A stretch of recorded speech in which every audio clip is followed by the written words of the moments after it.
বক্তব্য নিয়ে আসছেন চাঁদপুর জেলা জামাতের সম্মানিত শিক্ষা বিষয়ক সম্পাদক শ্রদ্ধাভাজন দায়িত্বশীল জনাব অধ্যাপক শাহ আলম ভাই। সংক্ষিপ্তভাবে কথা বলার জন্য মেহমান অনুরোধ করছি।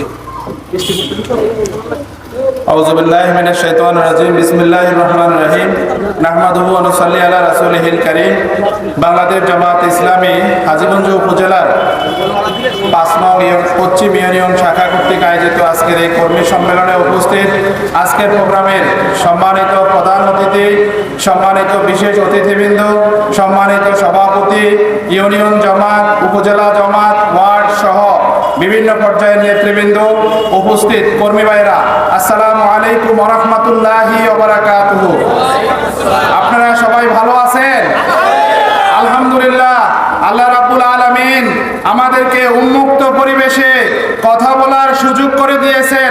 এজন্য আবারও আল্লাহ তাআলার দরবারে শুকরিয়া আদায় করছি, আলহামদুলিল্লাহ।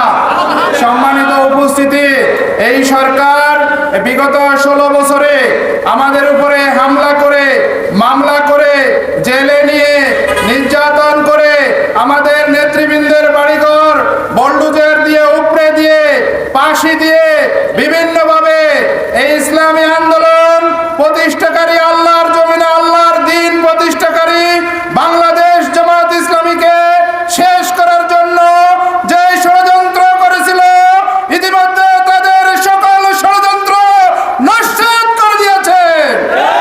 এই জন্য তারা এই দেশের বিচার ব্যবস্থাকে ধ্বংস করেছে, এই দেশের আইন ব্যবস্থাকে ধ্বংস করেছে, এই দেশের অর্থনীতিকে ভঙ্গুর করেছে, এই দেশের শিক্ষা ব্যবস্থাকে ধ্বংস করে দিয়েছে। এই দেশটিকে ধ্বংস করার সকল ষড়যন্ত্র, সকল সংক্রান্ত ইসলাম এবং ইসলামী আন্দোলনকে ধ্বংস করার সকল আয়োজন এবং চক্রান্ত করেছিল।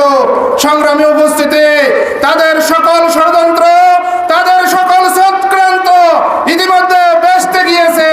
সেই জন্য আজকে সময় এসেছে, আমরা আর এরকম কোন স্বৈরাচারকে আমাদের সম্মুখে দেখতে চাই না, নেতৃত্বের আসনে দেখতে চাই না। সেই জন্য আগামী দিনে সময় এসেছে, বাংলাদেশ জামাত ইসলামের কর্মীরা সিদ্ধান্ত নেবে কারা দেশের মসজিদ পরিচালনা করবে, কারা বাজার পরিচালনা করবে, কারা ইউনিয়ন পরিষদে নেতৃত্ব দিবে, কারা উপজেলা পরিষদে নেতৃত্ব দিবে, কারা দেশে এমপি হবে, কারা দেশের মন্ত্রণালয়গুলো পরিচালনা করবে। সংসদ ভবন থেকে শুরু করে চৌকিদার পর্যন্ত সর্ব লেভেলে সৎ এবং যোগ্য নেতৃত্ব প্রতিষ্ঠা করার মধ্য দিয়ে এদেশে একটি সোনালী সমাজ বাংলাদেশ জামাত ইসলামী উপহার দিতে চায়। সেই কাজ কি বাংলাদেশ জামাত ইসলামীর কর্মীরা করতে পারবে?